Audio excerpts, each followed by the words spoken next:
Hello, I'm back. In this video I shall review a figure I made 2 months ago, which was right after King Ghidorah was finished. This time, the figure is that of Rosaria, from the game Genshin Impact. Here is how it happened. I was playing Genshin Impact, and found myself really liking the designs for the characters, especially the 5-star ones. So then I made a figure of Rosaria, a character I like to use in the game. Rosaria is not the first female figure I've made. That title belongs to another figure I shall review eventually. The figure is 25 centimeters tall, so she's shorter than the average JoJo figure, but this is a different franchise so it makes sense. As you can see, I spared no effort to include every single ornament or detail that's present on Rosaria's outfit. This figure also has a few perks that make Rosaria stand out from other figures I made before. To begin with, let's look at Rosaria's articulation.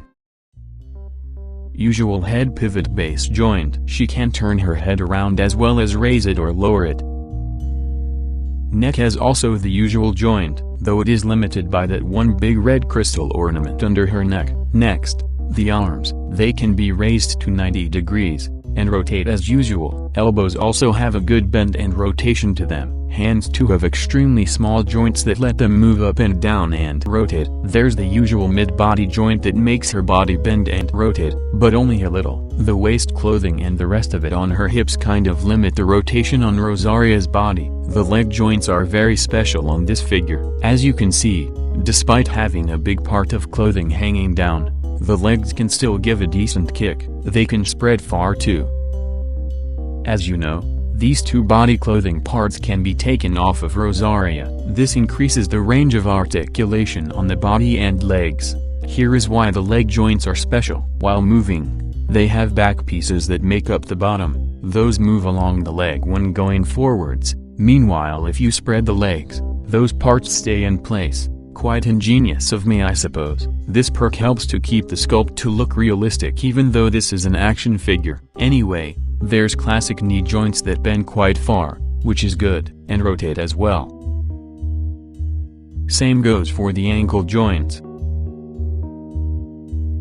Despite the amount of vents hanging down on Rosaria that make up her outfit, she can move quite decently, with or without them.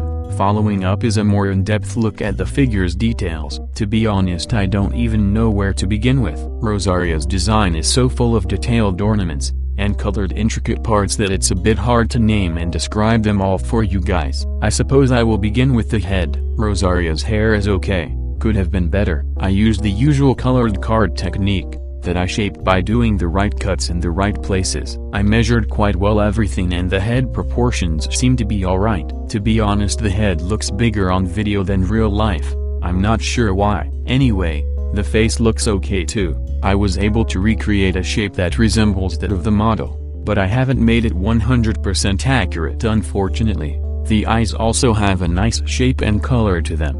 They're probably the best part of the face. I only made a single expression for Rosaria, since she doesn't emote much. Another reason for this decision is that inserting the face back and forth in the head is extremely annoying, because of all the hair near and literally on top of it. Next thing is the veil on the head, along with the crown. In my opinion, they are not very good, both of them, but I did the best I thought I could do. A good thing about the veil is that both sides of it are colored accordingly. The top is mostly black and dark brown. The dark brown is not dark enough though, a clear evidence of my markers running out of ink. The back of the veil is mostly a dark magenta, which then becomes red near the top, and there's also these symmetrical dark red lines.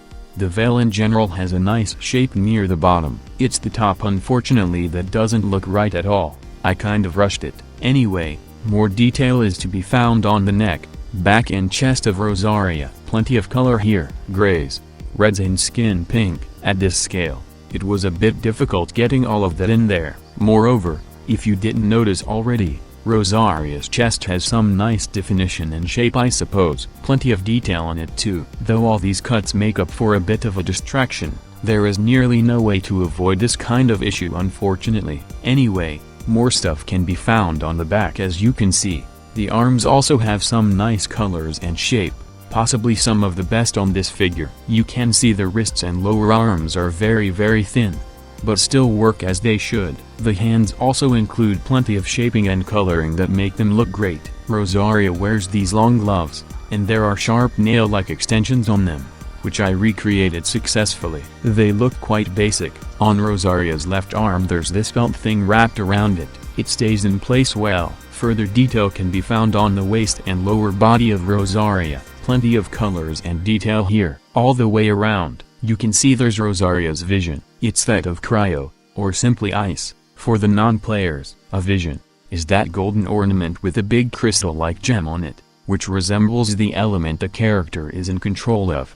These clothing sections are separated into two, and they can be removed easily. By the way, more detail to be found near the legs. Now I know what you are all thinking. She is supposed to be wearing dark tights with nets on them, and my figure has lighter colored legs. It was hard for me to get the right color, while making the figure not look bad. Sorry about that. The back parts here are special because they have a hidden metal wire each hidden inside them. This allows them to stay in place while you pose them any way you'd want.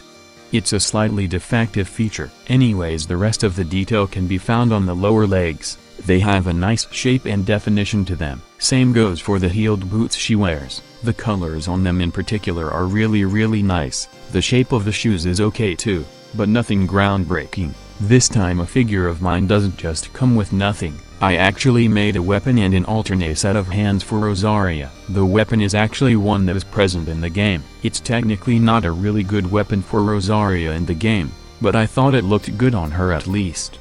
As you can see, the weapon is made with the most basic of shaping techniques and coloring. The gripping hands allow Rosaria to hold on to the weapon quite well too. All you have to do is insert them in place of the normal hands. You may wonder how the weapon can slide inside the hand while it is built to not fit in at all. Well, here's how. I made it so that you can remove the bottom part of the weapon and put it back in again when the weapon is in hand. Now one can pose Rosaria with a weapon. The figure may not be as fluently moving as Rosaria is in game, but you can still get a few nice poses. Coming to an end to the video, this figure marks a special spot in my collection of figures, and is an important step for my skill development. She has wonderfully accurate proportions, excellent coloring and okay articulation. Plenty of new perks are present in this figure too, such as the new bottom sculpt, or the paper-thin removable detailed clothing. Either way, I'm happy about the figure. I hope you are too. Here are some poses I made with Rosaria. I had plenty of freedom with the arrangement of poses, as you can see. As usual, I thank you guys for your support to the channel. More videos are on the way. I hope you are enjoying this journey across YouTube as much as I am. Remember to check out the community section for updates. I recently learned YouTube won't update everybody who clicked the notification bell when I post, making it frustrating for me to keep you guys updated. Either way, thank you for watching, and see you again next time.